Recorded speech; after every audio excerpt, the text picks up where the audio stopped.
All right. Again, always going to get back to the museum. I'll pivot to them. Let me go over the topics.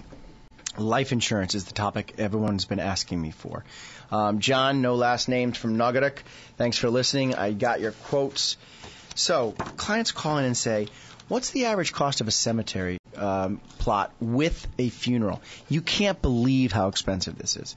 So, for those of you that think they're just going to put you in a little can, that's not true. I'm myself being cremated, but that's still about $9,000. So, final expense insurance, I'm going to go over whole life insurance, I'm going to go over universal life insurance, I'm going to go over term life, and I'm always going to bring each one of them back to the charitable gifting of life insurance.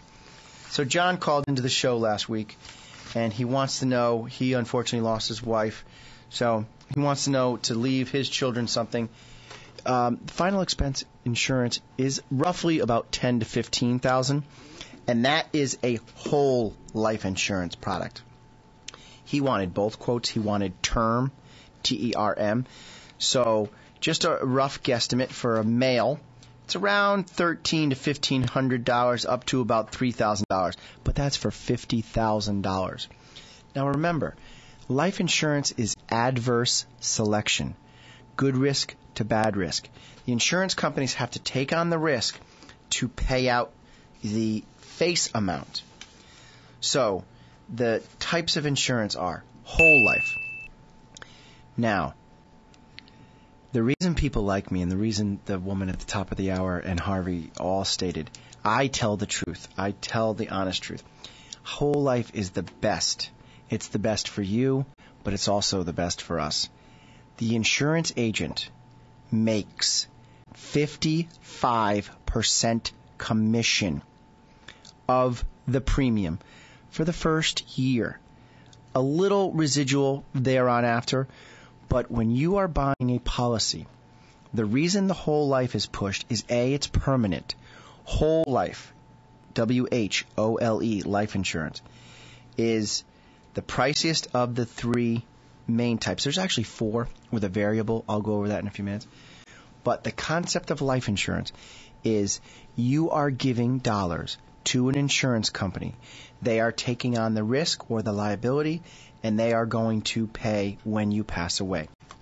Whole life insurance is permanent. The only way it would not pay is when it hits what we call a MEC limit, modified endowment contract. I'll go over that at length at the appointment, but for now it's just general knowledge today because we've got limited time. All right, so the whole life insurance. Sure, the agent loves to sell that. I sell a lot of life insurance and I sell a lot of whole life, but I make sure the client knows I am being highly compensated for this. Secondly, why is it the best? Because it grows cash value that can be borrowed, that can be gifted to a museum or to your grandchildren's college education. You can borrow from this. You can put money in. It grows completely tax-free. It's a great tax shelter, actually, life insurance. It was a very brilliant idea invented by the insurance companies. Whole life. You buy a face amount. The face amount actually grows as the policy grows in time. So you have the dividends reinvested into the cash value. The cash value has the face amount. The face amount grows.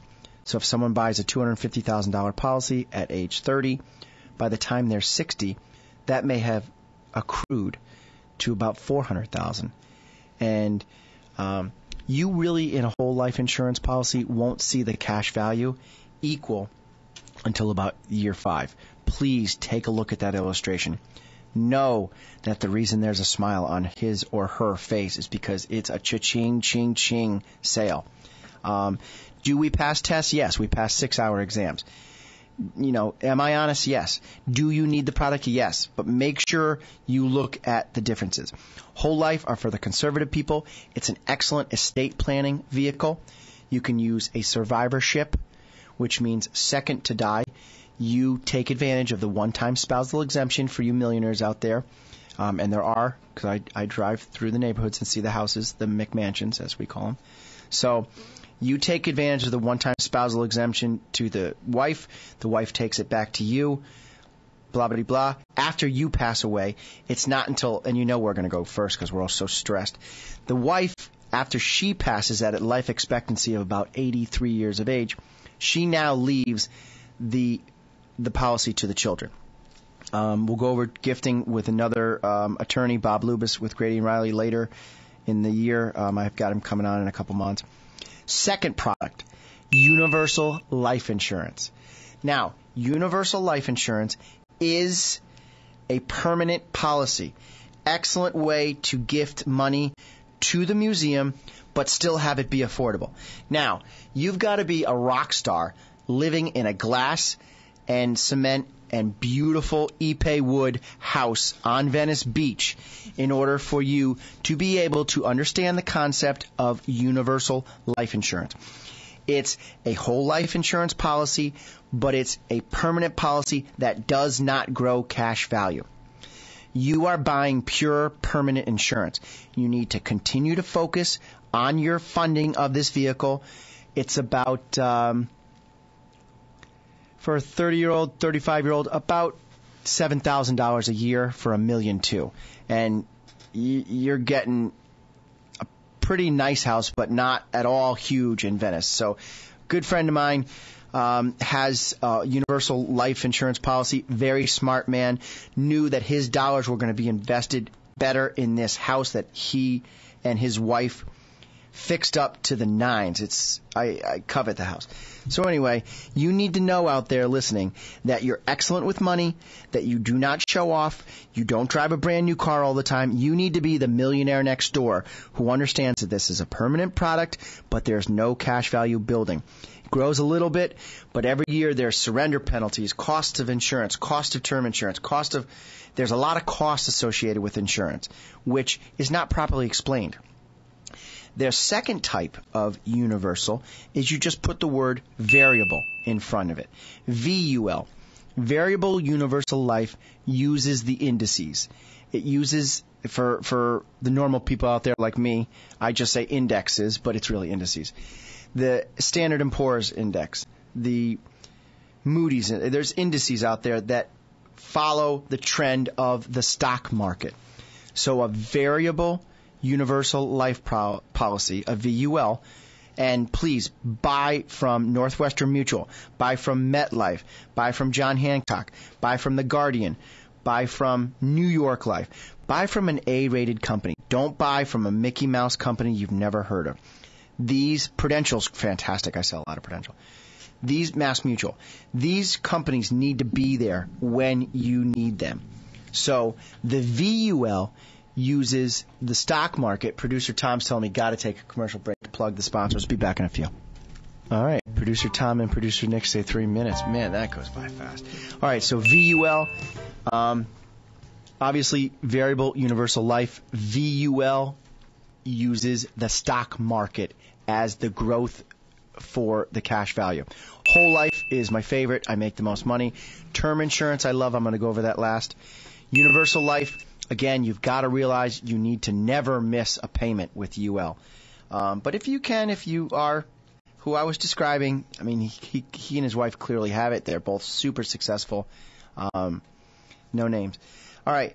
VUL, not the best time to buy it. It really, the only good time to buy that was in the 80s when things were just... because you can't make back, like you people out there, you know you lost your money in your 401k. You might not get it back for about 10 years.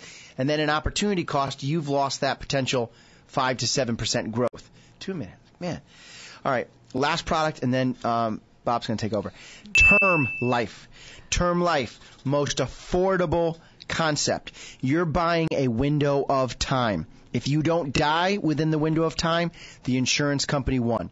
10, 20, 30 years, all based on your health. Term, T-E-R-M, life, most affordable. Enough about me. Take it over. What's your mission to grow anything? We're looking to grow the board. We have a really great core board at this point, but it needs to expand and grow. And I'd like to invite people out there who are interested and want to see the Mattituck Museum grow and flourish to contact me, and I will put you in touch with our board governance committee members. Under the great leadership of Catherine Smith.